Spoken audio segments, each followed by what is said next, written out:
This is Ms. Hadi from Olympian High School. We've been using the Traditions and Encounters textbook to learn about Chapter 36, which is about post-World War I, nationalism, communism, and neocolonial movements, and getting rid of the neo-imperialist powers. So we're going to continue to learn about that, except this time we're going to just quickly go through the PowerPoint so I don't forget to mention any specific terms like the May 4th movement that I forgot to mention when I was using the textbook to teach it to you. So let's look at the parts we've already learned. So we know that India is part of Asia. We've talked about the Indian National Congress and the Muslim League and how they first tried to promote self-rule, but after World War I, they're going to take a more strident position to get rid of Britain as an imperialist power. Initially, they were supported by both Hindus and Muslims. I told you that initially they were in favor of collaboration, but World War I is the turning point. They moved to oppose British presence in India.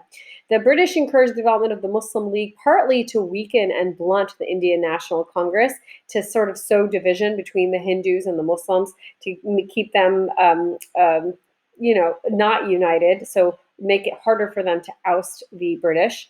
I also mentioned that the Indian intellectuals drew inspiration from both the American model of democracy, republics, Woodrow Wilson and his 14-point self-determination, and Lenin, who represents the Soviet Union and communism.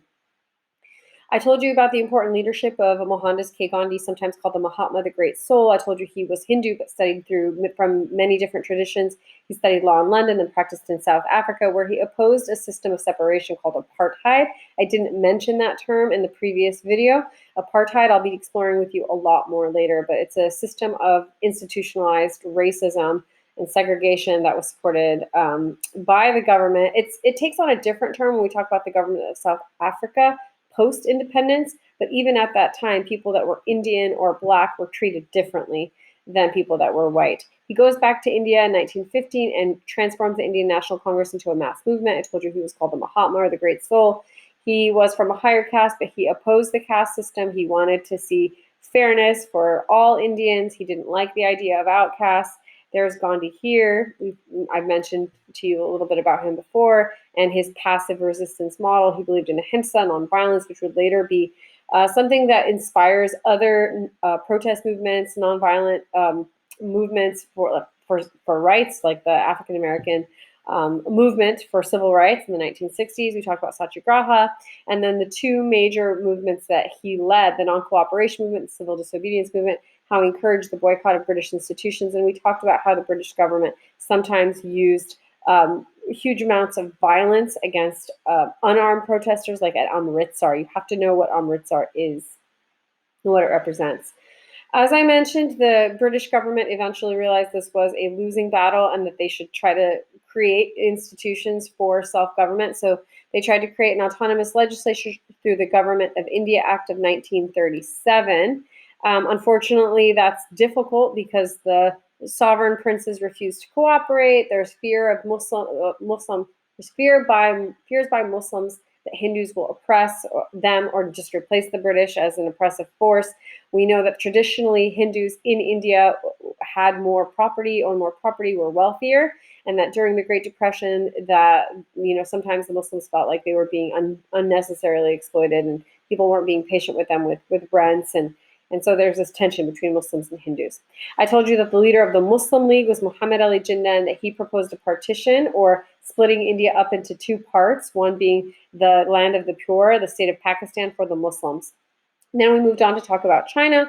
I told you that in 1911, a revolution broke out that forced the last Qing emperor, Emperor Puyi, to abdicate. Sun Yatsen proclaimed a republic, so a democratic institution rather than, say, a communist one in 1912, but really he wasn't in control. There were warlords throughout China. There was anarchy, and the warlords created all kinds of problems for China, including bringing back the opium trade.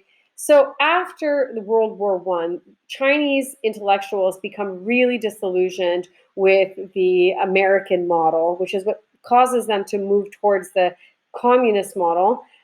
Because Japanese aggression in China and imperialist aggression in China wasn't really stopped by the Paris Peace Treaty.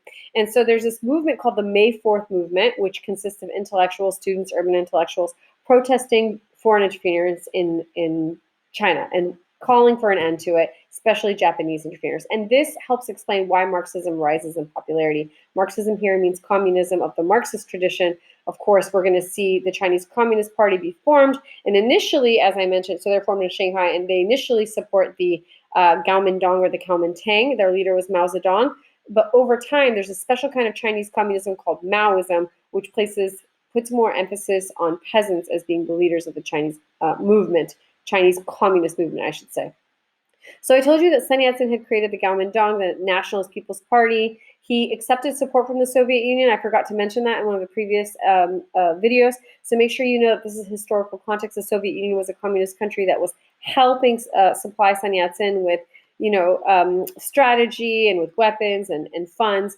And as I mentioned, initially Sun Yat-sen accepted members of the CCP, the Chinese Communist Party, into the ranks of the KMT, the Kuomintang or the Kuomintang. But that's going to change when Sun Yat-sen dies and Jiang Jiechi or Chiang Kai-shek takes over. He launches a military expedition to unify China. We talked about that. It's called the Northern Expedition. And then afterwards turned against his communist allies. The communists fled in an over 6,000-mile march called the Long March. The effect of that long march will be to only to endear the Chinese Communist Party to the peasants that witnessed their bravery and their courage during the Long March. And then Mao Zedong emerges as the leader of Chinese communism. He elucidates or makes clearer Chinese communism, again, giving a central role for Chinese peasants in the transformation of China.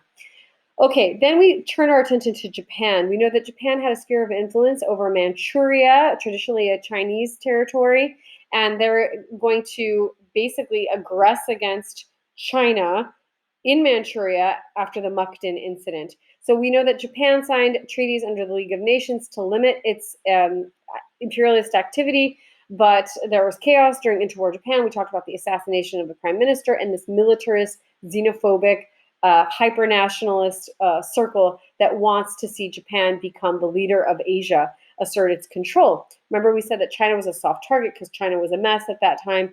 And so this leads to the Mukden Incident. Japanese troops in Manchuria secretly blew up parts of the Japanese-built South Manchurian Railroad as a pretext for war. The Japanese civilian government didn't want a war, but the military took over. They took over Manchuria. They named it Manchukuo. It was a puppet state.